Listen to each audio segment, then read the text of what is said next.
how quickly they've come in, and we have spent very, very little time explaining to them the routes that we run. So credit to Jordy Kinnear and his staff in Charlotte. These guys come up, and they are ready to play as well as they can because they don't have to process our game. It's not easy to do, and there's a lot of teams where the American League plays a different style of game just based on the personnel, and it maybe gives them a better chance to win. But Jordy's, they've got those guys, young guys dialed in, and then we've got some pretty fine depth here. All of the players that'll play for us on the account, 17 forwards there that I think can play in a playoff game for us. So we've got some great depth up front and on the blue line as well. You mentioned post-game last game how one of the messages going into the game against Buffalo was those depth players stepping up in the final a couple years ago. Just what exactly was the messaging? Well, we got into game 3 against Vegas, and we had Anthony Duclair playing on the number 1 line, Nick Cousins in the number 2 line.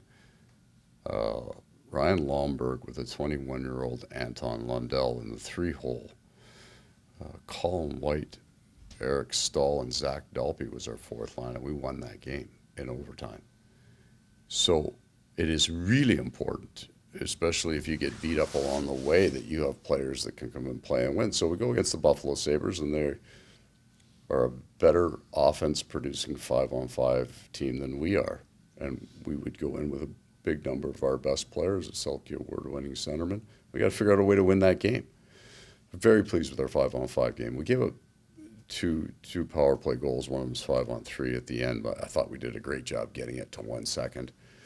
So those guys did what they needed to do. They gave us a chance to win, stay in the fight, keep it tight, keep it close, and not play it as a casual. Sometimes these games get like exhibition games toward the end. The playoff teams are just staying out of the corners and just getting ready, just trying not to get hurt. But I didn't think we played that way. I thought we played hard. You gave an interesting answer after a game the other night about the joy of this job. Yeah. And I'm just curious, is that joy, is that reflecting the winning, or is it cause the winning, or is it byproduct of winning, or where does it all comes from the relationship of everybody here, whether it's Addie's group, the trainers, management, the players. I like seeing these guys every day. So we lost 4 games in a row, but I liked our game. And that would be there is a qualifier here. There's not a lot of joy when you're not playing very well, or at least for me, because that's my job, right? We've got to get your team to play a certain style of game and have some success doing that. But the relationships with the people are where the joy comes from. It can be a good job, even if you don't like anybody, if you're winning, right? You're grinding hard, but that's maybe what that team needs. These guys play hard, and they compete for each other. So you don't. I got a text from Marty Robbins, our dentist, was upset that I think I said we were pulling teeth, but I don't have to pull teeth here. That's his job. We got a dentist for that. I don't have to do that here. And so you can move around your players and your people differently. You don't have to bark as much, but you could have a really high standard that everybody feeds off. And that's where it's fun. That's where it becomes fun. And just a quick follow-up. You have a lot of players who've come from other teams who, they've succeeded here a lot better than the other teams. And I'm just trying to figure out, is that just something, lack of a better word, something clicked here? Or Yeah. I think what gives a player a chance to be really good here is that we got about 4 or 5 things that you have to do, and that's true of Barkov, and it's true of our 13th forward. Everybody has to do a handful of things almost the exact same way. And then outside of that, we don't want you to be like every other player. We appreciate that kind of uniqueness and the diversity of talent that we have. But performance is the foundation of it all.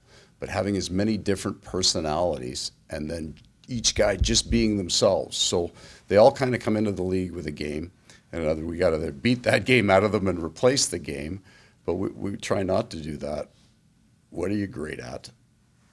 Do these 5 things and then be good at what you're good at. So I think they do feel that they can express themselves on the ice. They can be themselves, the different personalities, but they also have a binding trust that in some ways they're not different from each other, and that's really important. So you don't have that superstar that doesn't have to play the exact same game that everybody else does. And that's where things, the fourth line, certainly our fourth line is physical, but they're running the exact same routes as everybody else. The things that the standard that we hold Barkov to in our 4 or 5 core things is the same as anybody on that fourth line. So when they come to the rink and they're in that room, they're equals and they're men, and I think they have more fun because of it. First off, Sam Bennett coming back tonight. Rolling. Yeah, Sam Bennett's in. You said he wasn't going to play the rest of the regular season. Yeah. Perhaps, but just what changed that, and how important is it to get him one more game, or is it? Well, I don't think it is, except he's at 100%. He got himself to that point, so we had a little time. It was just a buffer for me. There's a chance he wouldn't get to 100% for 2 or 3 more days, but he's ready. He's skating, and he wants to play. It feels like playing a game is far better for him than not, so he plays. If there's any lingering concern, you don't get to play. You just say, fine. And that's especially true of Sam, because he sat out 2 months, came back into a middle of a playoff series, and it was Boston, it was as heavy, and off he went. So there was no reason for us to put him in with the fear of, we got to keep him sharp. He was ready and wanted to play, so he goes in. And along those lines, Kulikov as well. Kulikov goes back in, yeah. Same thing.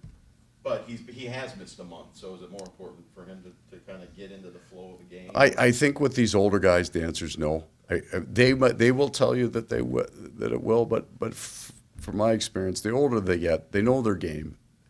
Both of these men know exactly what a playoff game is going to feel like. There's no newness to this.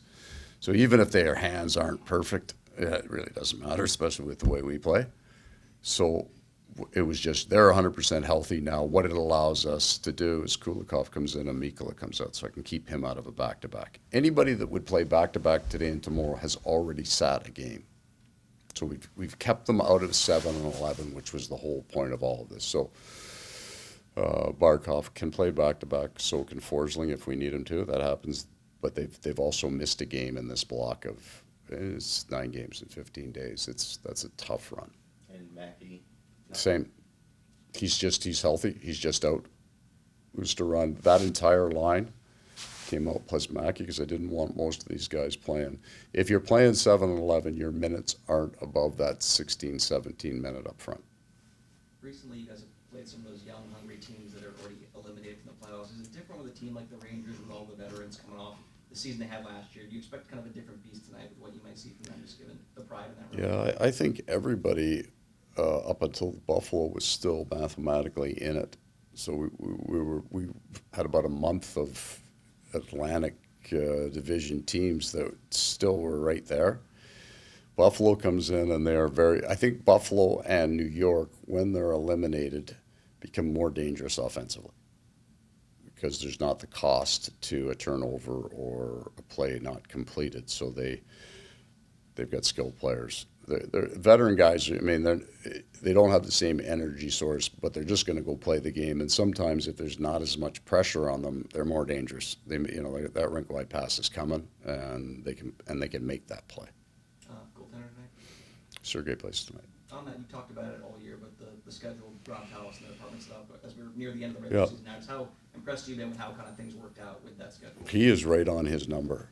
And we wanted to, at the starting point, you've got a band between 50 and 56 kind of would be perfect, and then you let the season decide where it ends up. I don't know what it'll end up 53, maybe something like that when he's done.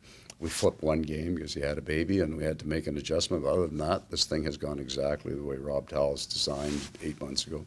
Coach, how valuable has it been to be able to plug in different guys, and the game hasn't looked that significantly different, but to also be able to pick up wins in this stretch and have kind of that good feeling? Well, a little bit of a good feeling going in. I would tell you that, by Wednesday of this week or Thursday of this week, nobody will remember this last month. It'll be just completely gone.